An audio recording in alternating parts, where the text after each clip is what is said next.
everyone, welcome back to my channel.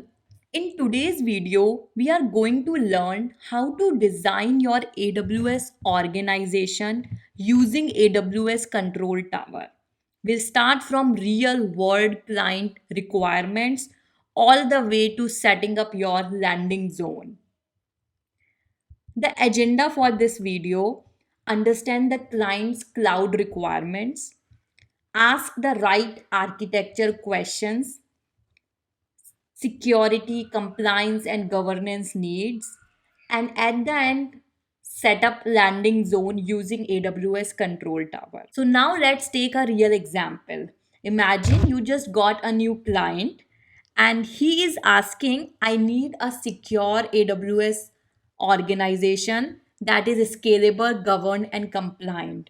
His requirements is he wants to follow all the best practices, DevSecOps, audit standards, centralized access management, isolations between environments. But he just provided you all the details at very high level. So what next? What would you do next?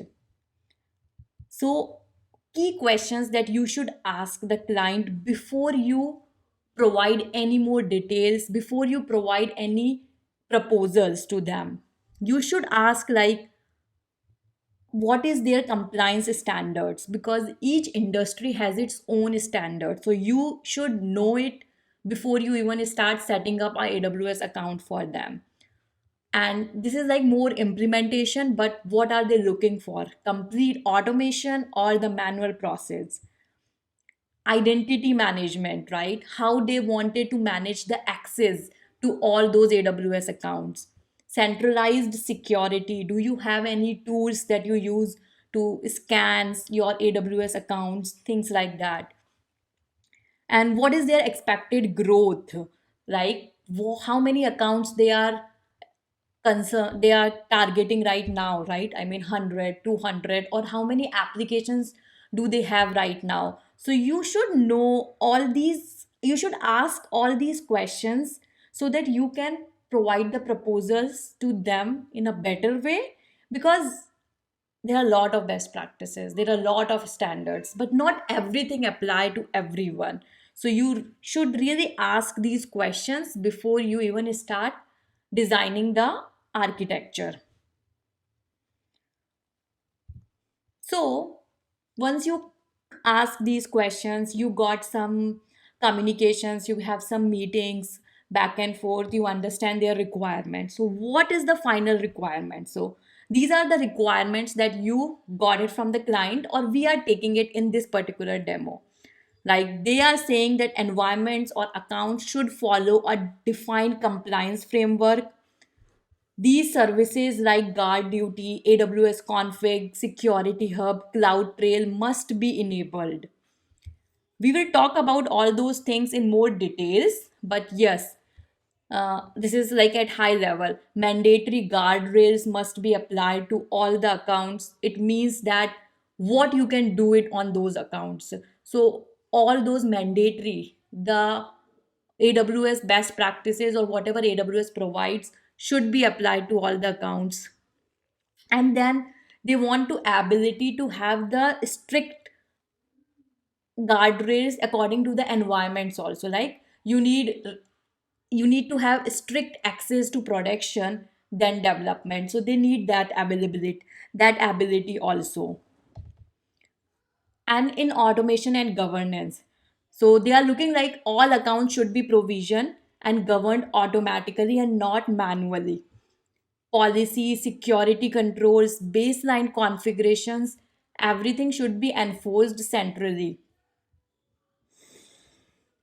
And then there is a different and then account factory for Terraform, that is AFT. So that is used to create an account request, so they want to use that also. So these requirements, obviously you provided them all the details, and then at finally you will get these requirements.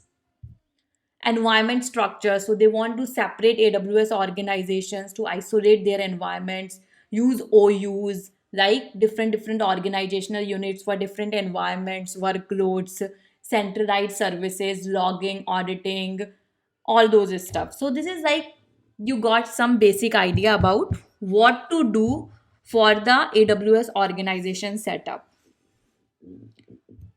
So how do you design this now?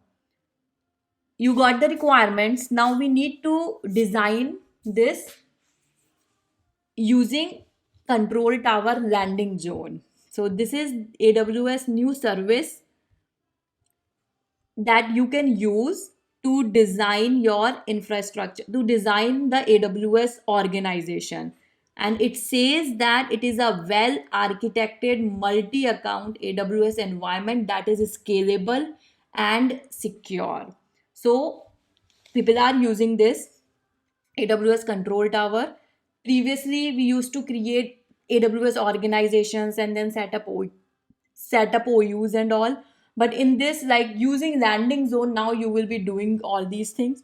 And then using AFT, you will create all the accounts in an automated way. So this particular documentation is very helpful to understand what you want and what AWS Control Tower provides. So we will be covering like setting up a landing zone. This is the first part that provides you the details of how to set up the landing zone, and that would be the first place from where everything will be deployed.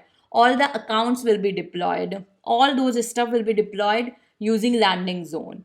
And then it says second part, configure your account structure, like how do you want to structure your account and OU. And then you can use the controls to govern resources and monitor your compliances and network integrations, all those stuff. There are a lot of design process that you can implement based on your requirement. So now let's talk about what is AWS Landing Zone is. So when you configure AWS Landing Zone, it is a pre-configured, secure, scalable, multi-account environments that act as the foundation for your enterprise cloud adoption. And it automates lot of stuff like your AWS organizations, OUs, pre-configured AWS accounts, security baselines, centralized logging and account provisioning workflow. So when you set up a landing zone, it will do all these processes and it provides the automation workflows also to create new account. And this is the diagram from the AWS documentation where you can say how you will start with this. You will have the AWS account, like first log in your AWS root account. That would be your management account that you can call it. And then you will have that AWS control tower. That's where that is what we call a landing zone. You will set up that. And what that AWS control tower do, it set up the organization, AWS organization. It set up the IAM identity center. So you can set up the access pattern however you want to.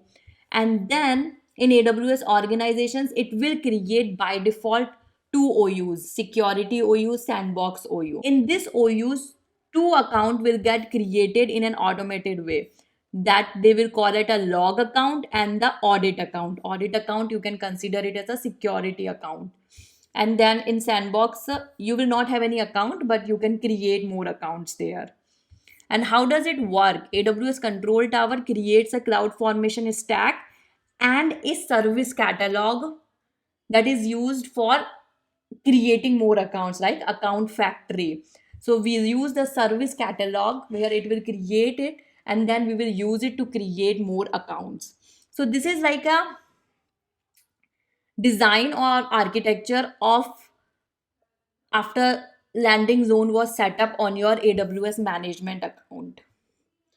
So now how to start with? So you will log into your AWS account and then you will search for AWS Control Tower. This is the place you will get it. And here you will say setup landing zone. And as soon as you click on this, you will get the home region. The home region is where your AWS Control Tower will be installed. And you cannot change your home region after setting your landing zone. So the recommendation is whichever region you use most, just select that. And then select additional region for governance. What does that mean, governance? If you select more regions there, it means that AWS Control Tower will govern or will apply all the controls, all the guardrails to that account also.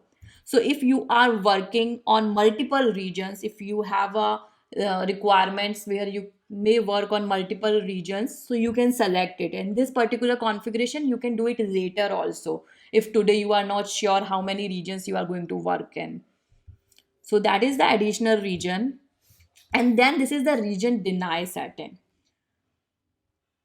So that means that you are just saying that just deny all the regions except my one region, which is your home region.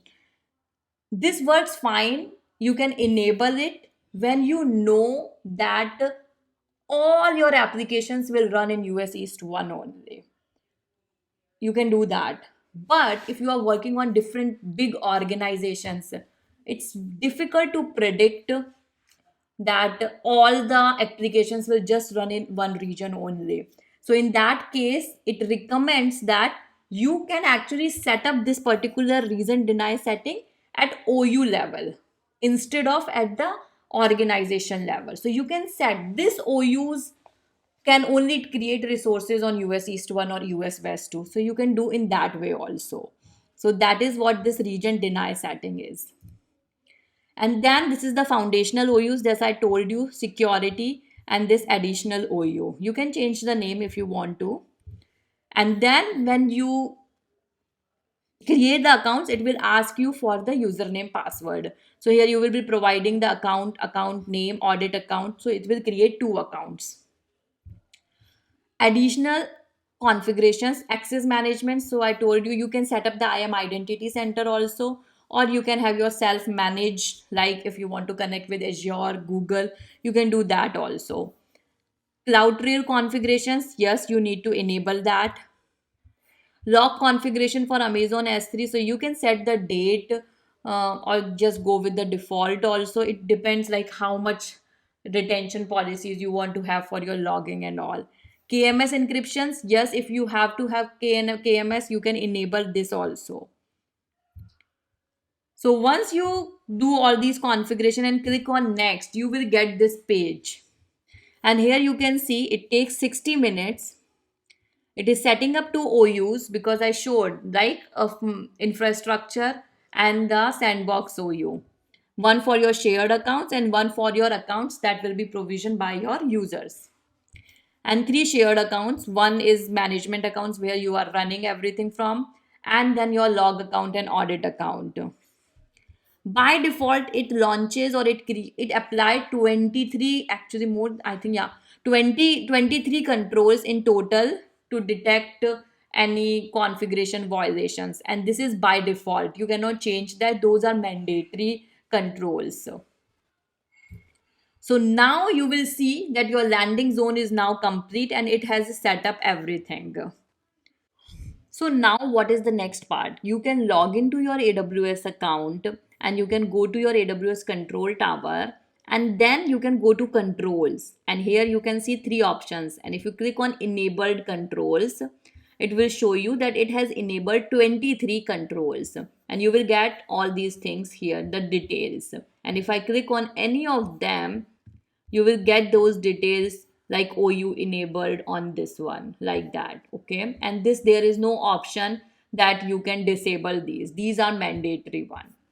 Then if you click on control catalog categories, you will get all the control objectives, services, based on services you will get, and the framework. So if you get that from the client that you have to enable these, you can directly enable this also. Control actions, I mean one by one, just enable it. So that's what you can do it. And the region part that I was talking about previously, so if you do the deny,